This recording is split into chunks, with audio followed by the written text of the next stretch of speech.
NEET পরীক্ষায় 1563 জন পরীক্ষার্থীকে দেওয়া হয়েছিল বাড়তি নম্বর। সেই বাড়তি নম্বর বাতিল করলো সুপ্রিম কোর্ট। যারা গ্রেস নম্বর পেয়েছেন তারা পরীক্ষায় বসতে চাইলে 23শে জুন পরীক্ষা দিতে হবে। সেই পরীক্ষার ফল প্রকাশ হবে 30শে জুন, নির্দেশ সুপ্রিম কোর্টের।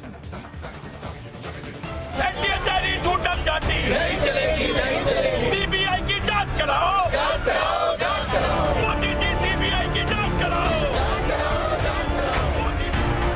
ডাক্তার হওয়াতেও জালিয়াতির জাল। ফল প্রকাশের পর থেকেই দিন দিন বেড়েছে ছাত্রদের প্রতিবাদ। 23 লাখ পরীক্ষার্থীর ভবিষ্যৎ নিয়ে ছেলে খেলা। ভোপাল, দিল্লি, তামিলনাড়ু সব জায়গাতেই ছাত্র রোষ। বৃহস্পতিবারও দিল্লির যন্ত্র মন্ত্রে বিক্ষোভে বসেন দেশের হবু চিকিৎসকরা। মামলা হয় সুপ্রিম কোর্টে। এদিন মামলার শুনানিতে শীর্ষ আদালত নির্দেশ দেয় বাড়তি নম্বর বাতিল করা হবে। পড়ুয়ারা চাইলে ফের পরীক্ষায় বসতে পারবেন। সেক্ষেত্রে 23শে জুন হবে পরীক্ষা, 30শে জুন ফলাফল। গোটা পরীক্ষাই বাতিল ঠিক নয়। কাউন্সেলিংও বন্ধ হচ্ছে না বলে জানিয়েছে শীর্ষ আদালত।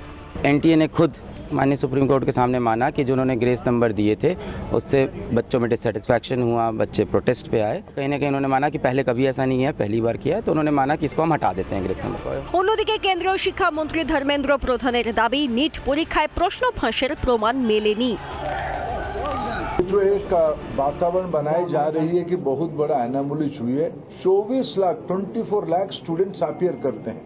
अभी जो मसला जो सुप्रीम कोर्ट के सामने आज भी चल रहा है, सरकार ने अपना पक्ष रखा है उसमें, ये लगभग 1550 स्टूडेंट की है। सरकार उसकी सामना करने के लिए उसको संतुष्टि के साथ बच्चों को उत्तर देने के लिए बहुत प्रामाणिकता के साथ खड़ा है। जो घटना हमारे सामने आई, निश्चित रूप में दोषियों को उसमें दंड दिया जाएगा।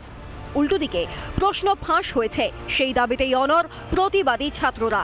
বারবার তাদের একই দাবি, सीबीआई की जांच कराओ, সিবিআই তদন্ত হোক, প্রকাশ্যে আসুক আসল সত্য।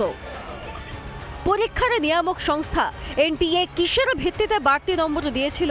যে সেন্টারে প্রশ্নপত্র দেরিতে দেওয়া হয় সেখানে পরীক্ষার্থীদের কেন বাড়তি নম্বর দেওয়া হলো না? রিপাবলিক বাংলা।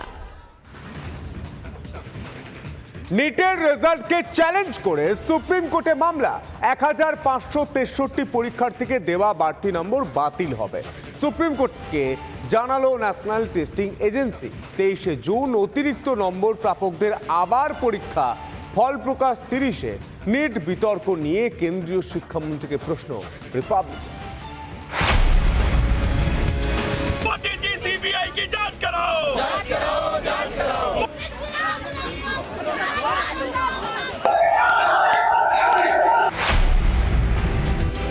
এখন কিছুই বলা যাচ্ছে না কি হবে না হবে।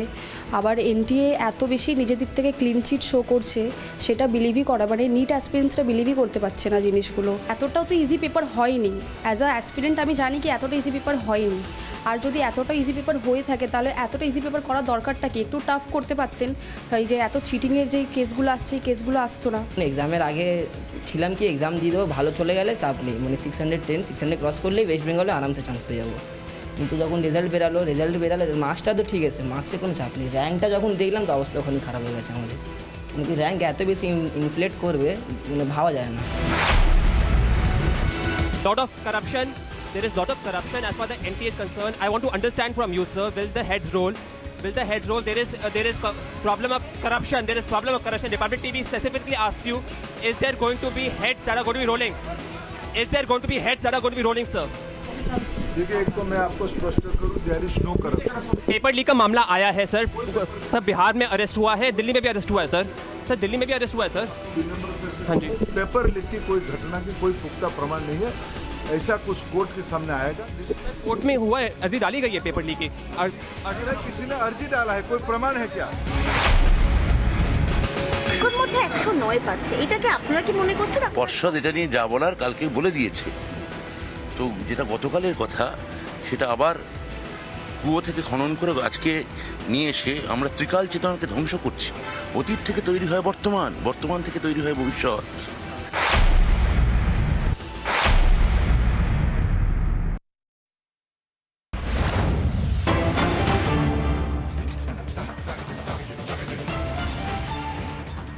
নিট দুর্নীতির অভিযোগ, ছাত্রছাত্রীদের পাশে রিপাবলিক বাংলা। যে কোনো দুর্নীতির বিরুদ্ধে লড়াই চলবে। এনটিএর অপদার্থতা প্রকাশ্যে, এনটিএ কে বাঁচাতে বা যুক্তি সাজাতে একবারও এগিয়ে আসছে না কেন্দ্র, তারাও বলছে ছাত্রদের পাশে সরকার রয়েছে। দুর্নীতি নিয়ে রাজ্যের উল্টো ছবি দেখি আমরা। বাংলায় চাকরির প্রার্থীরা বঞ্চিতদের দাগিয়ে দেওয়া হয়। কেন্দ্রীয় শিক্ষামন্ত্রী থেকে দুর্নীতি নিয়ে নিরপেক্ষ থেকে তদন্ত কিভাবে হয় শেখা উচিত রাজ্যে। কেন্দ্রীয় শিক্ষামন্ত্রীকে সরাসরি, ধর্মেন্দ্র প্রধানকে সরাসরি প্রশ্ন করে রিপাবলিক নেটওয়ার্ক। কি বলেছেন তিনি, শুনবো। There is lot of corruption as far as the NTA is concerned. I want to understand from you, sir. Will the heads roll? There is problem of corruption. There is problem of corruption. Republic TV specifically asks you: is there going to be heads that are going to be rolling? Is there going to be heads that are going to be rolling, sir? देखिए, एक तो मैं आपको स्पष्ट करूं, there is no corruption.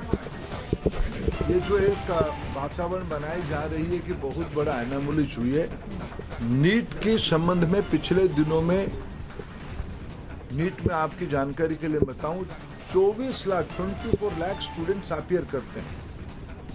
अभी जो मसला जो सुप्रीम कोर्ट के सामने आज भी चल रहा है, सरकार ने अपना पक्ष रखा है उसमें, ये लगभग 1550 स्टूडेंट की है और एक ग्रेटर क्वेश्चंस कुछ उठाए गए हैं। सरकार उसकी सामना करने के लिए, उसको संतुष्टि के साथ बच्चों को उत्तर देने के लिए बहुत प्रामाणिकता के साथ खड़ा है। पेपर लीक का मामला आया है सर बिहार में अरेस्ट हुआ है, दिल्ली में भी अरेस्ट हुआ है सर दिल्ली में भी अरेस्ट हुआ है सर। हाँ जी, पेपर लीक की कोई घटना की कोई पुख्ता प्रमाण नहीं है। ऐसा कुछ कोर्ट के सामने आएगा निश्चित। कोर्ट में हुआ है, अर्जी डाली गई है पेपर लीक की। किसी ने अर्जी डाला है, कोई प्रमाण है क्या? আর এই বিষয় নিয়ে আমরা বাংলার রাজনৈতিক ব্যক্তিত্বদের সঙ্গে কথা বলেছিলাম, তারা ঠিক কি বলছেন শুনবো। সুপ্রিম কোর্ট যে সিদ্ধান্ত নিয়েছে সরকার সেটাকে স্বাগত দেয়।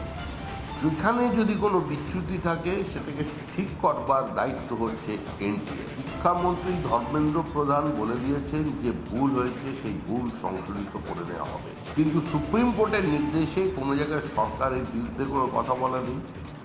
সুপ্রিম কোর্টের যে অবজারভেশন, সেখানে প্রশ্ন ফাঁসের কোনো প্রমাণ হয়েছে বা প্রশ্ন ফাঁস নিয়ে সেখানে কোনো মন্তব্য নেই। সুপ্রিম কোর্ট যেটা বলেছে সরকার সেটাকে মেনে নেবে। আপনারা নিশ্চিন্ত থাকতে পারেন, এই পরীক্ষাকে কেন্দ্র করে কারোর খাটের তলা থেকে 50 কোটি টাকা কিংবা 15 কেজি সোনা পাওয়া যাবে না। এটা অত্যন্ত দুর্ভাগ্যের। প্রায় 24 থেকে 25 লক্ষ ছাত্র যারা তথাকথিত ক্রিম লেয়ারের ছাত্র, তারাই কিন্তু ডাক্তারি পরীক্ষার কথা ভেবে এই পরীক্ষায় বসে। সেই জায়গায় দাঁড়িয়ে ন্যাশনাল টেস্টিং এজেন্সি এনটিএ এবারে যে স্ক্যামটা করলো 720 নাম্বার 180টা প্রশ্নের জন্যে, সেখানে দেখা গেল 67 জনই 720 পেয়েছে, যেটা জীবনে সম্ভব নয়। সুতরাং এটা একটা বৃহত্তম স্ক্যাম এবং এর জন্যে শুধু এনটিএ নয়, কেন্দ্রের শিক্ষা দপ্তর যার অধীনস্থ এনটিএ এবং কেন্দ্রের শিক্ষামন্ত্রী তিনি দায় এড়াতে পারেন না। আমি বিশ্বাস করি যে সেন্ট্রাল এজেন্সি তদন্ত করলে সুরাহা হবে না, কারণ তারা বিজেপির অঙ্গুলিয়ালরা চলে। তাই ব্যক্তিগতভাবে আমি মনে করি এটা সুপ্রিম কোর্ট মনিটর্ড ইনভেস্টিগেশন হওয়া উচিত, দোষীদের চিহ্নিত করা উচিত এবং এর দায় কেন্দ্রীয় সরকার এবং কেন্দ্রের শিক্ষা দপ্তরকে নেওয়া উচিত।